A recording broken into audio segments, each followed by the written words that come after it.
Salam sejahtera Malaysia, selamat datang ke channel Fels Lifestyle. Info padu, info hangat disediakan di dalam channel ini. Satu kejutan daripada Isham Jalil. Sebelum ini kita mengetahui bahawa Isham Jalil ini yang lantang suaranya bercakap terhadap presidennya sendiri, bekas presidennya yaitu Presiden UMNO Ahmad Zahid Hamidi, dan pada akhirnya beliau ditendang. Terkini Isham dalam satu kenyataan daripada Malaysia kini, Isham buat laporan polis terhadap bekas pembantu Anwar.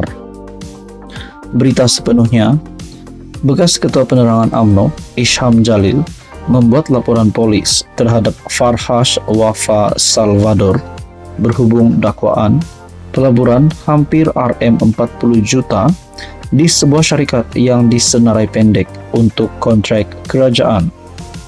Isham berkata, bekas setiausaha politik kepada Perdana Menteri Anwar Ibrahim itu harus menjelaskan bagaimana dia memperolehi wang sebanyak itu untuk menjadi pemegang saham besar Hi-Tech Padu Berhad. Pertama, jika dia labur dalam Hi-Tech Padu, ia adalah satu pertaruhan besar pelaburan. Jadi, adakah pertaruhan ini berdasarkan maklumat dalaman yang dia ada? Soal Isham pada sidang media selepas membuat laporan itu di Balai Polis Damwangi. Akhbar The Straits Times minggu lalu melaporkan bahawa Farhash muncul sebagai antara pemegang saham besar syarikat penyedia perkhidmatan teknologi Hi-Tech Padu yang disenarai pendek untuk kontrak sistem immigration bernilai berbilion ringgit. Laporan itu juga menyatakan bahawa Farhash dan rakan kongsinya telah memperoleh 4.97% kepentingan dalam data edge pesaing Hi-Tech Padu. Farhash kemudiannya menolak kebimbangan mengenai kapitalisme kroni. Berikutan pendedahan itu. Mengulas lanjut, Isham berkata dia akan membuat satu lagi laporan kepada SPRM kerana perkara itu mungkin melibatkan unsur salah guna kuasa. Di samping itu, dia juga telah menulis surat kepada Suruhanjaya Security untuk menyiasat mengenai kemungkinan elemen perdagangan dalaman. Laporan terhadap perkara itu perlu kerana ia melibatkan RM1 bilion pembiayaan awam, tegas Isham. Beberapa hari lalu, Isham memuat naik video di saluran TikTok bertajuk Kroni Anwar beli saham syarikat disenarai pendek kontrak immigration RM1 bilion soalnya. Dalam pada itu, tuan-tuan dan puan, satu lagi perkongsian daripada Syabuddin Husin ataupun Syabuddin.com juga berkaitan dengan isu sebentar tadi. Sebagai orang yang rapat dengan Perdana Menteri, memang patut Farhash jadi kaya. Heboh diperkatakan ramai sejak 3-4 hari kebelakangan ini tentang kejayaan Farhash Wafa Salvador muncul sebagai pemegang saham utama sebuah syarikat senaraian awam Hi-Tech Padu Berhad. Farhash adalah setiausaha politik Anwar Ibrahim ketika Presiden PKR itu belum Perdana Menteri. Sebelum ini, sebaik Anwar bergelar Perdana Menteri, Farhash juga dilantik sebagai pengerusi dan pengarah beberapa syarikat senaraian awam, antaranya 7-Eleven Malaysia Holdings Berhad dan Apex Equity Holdings Berhad. Dalam kenyataannya, Farhash mempertahankan pemilikannya dalam syarikat tersebut kerana beliau kini tidak lagi terlibat dalam politik maupun pentadbiran kerajaan. Apalagi Anwar ketika memegang jawatan timbalan Perdana Menteri dan Menteri Kewangan ketika era BN dahulu memang terbukti bersikap pemurah dalam menukar kehidupan penyokong atau mereka yang dekat dengannya menjadi kaya raya.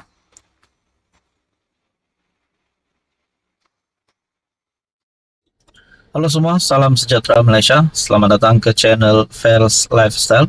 Isu hangat hari ini yang saya nak kongsikan kepada anda sudah pasti tular di media sosial, di mana-mana platform media sosial, YouTube, Facebook, Google Chrome, WhatsApp, dan di mana juga menyebut berkaitan dengan isu stalking kekemat, yaitu yang tertera kalimah Allah. Dan ini satu perkara yang amat sensitif dan perkara ini tidak boleh menjadi ikutan. Saudara-saudara, kita hidup di Malaysia ini berbilang agama, berbilang kaum, berbilang bangsa. Nah, kita perlu menghormati satu dengan yang lain. Nah, saudara-saudara, terdapat satu maklumat hari ini yang bagi saya pasti memberikan kejutan besar kepada politik Malaysia dan juga istana negara. Baginda yang di Pertuan Agong ke-17, Sultan Ibrahim, sudah bertitah berkaitan dengan perkara ini. Bahkan yang di Pertuan Agong ke-17, Sultan Ibrahim, sudah disahkan murka berkaitan dengan isu ini.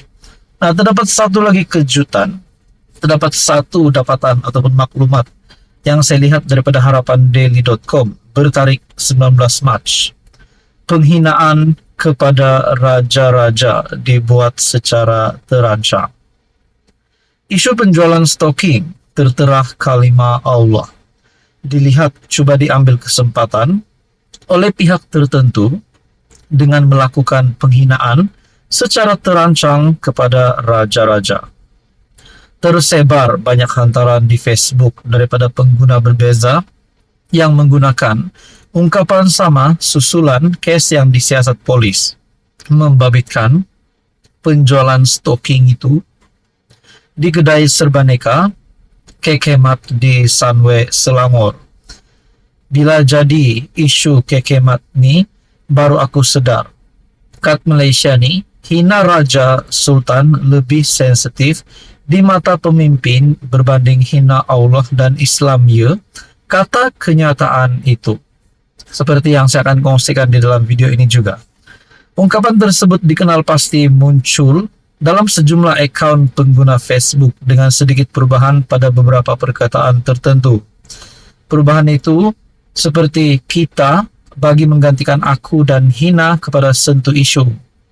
Kenyataan yang dibuat oleh pihak tidak bertanggung jawab itu dilihat cuba memainkan sentimen isu 3R, yaitu agama, kaum, diraja di media sosial. Dan ada satu perkara yang saya nak kongsikan di dalam artikel perkongsian daripada harapandaily.com ini. Saya makan Harapan Daily mendapati rata-rata individu yang memuat naik hantaran tersebut merupakan penyokong Perikatan Nasional. Malah, ada individu yang memegang jawatan dalam Pemuda PAS dan pengarah Penaziran Sekolah Rendah Integrasi Teras Islam SRITI Malaysia, kendalian sayap pemuda parti pembangkang itu. Namun terdapat individu yang dilihat memadam hantaran, yang dilihat menghasut dan menyemai kebencian kepada kerajaan Madani itu. Nah, tuan-tuan dan puan yang amat dihormati, adakah dengan ini seperti laporan ataupun kenyataan daripada Harapan Daily yang menyatakan rata-rata individu yang memuat naik hantaran tersebut merupakan penyokong PN, dan juga ada individu yang memegang jawatan dalam Pemuda PAS. Adakah di sini PAS dan PN sengaja untuk memainkan sentimen isu 3R, yaitu agama, kaum, diraja di media sosial? Tuan-tuan dan puan, sudah pasti perkara ini amat sensitif. Di dalam laporan ataupun artikel daripada Harapan Daily juga menyebut siasatan PDRM berhubung kebiadaban penjualan stalking berkalimah Allah itu bertumpu kepada vendor atau pengedar produk berkenaan ke pasaran. Timbalan Menteri Dalam Negeri Datuk Seri Dr. Syamsul Anwar Nasarah memberitahu Dewan Rakyat bahawa satu kertas siasatan telah dibuka di bawah Seksyen 298A Kanun Keseksaan dan Seksyen 233 Akta Komunikasi dan Multimedia 1998. Nah, saudara-saudara, adakah di sini penyokong PN dan juga PAS yang membuat kenyataan ini sebenarnya sengaja untuk memainkan sentimen isu 3R, dan adakah mereka ini sehingga boleh disiasat berkaitan dengan isu ini? Apapun, kita berdoa yang baik-baik supaya perkara ini dapat diselesaikan dengan baik. Apa komen Anda? Sekian saja, teruskan bersama di dalam channel ini untuk info yang seterusnya.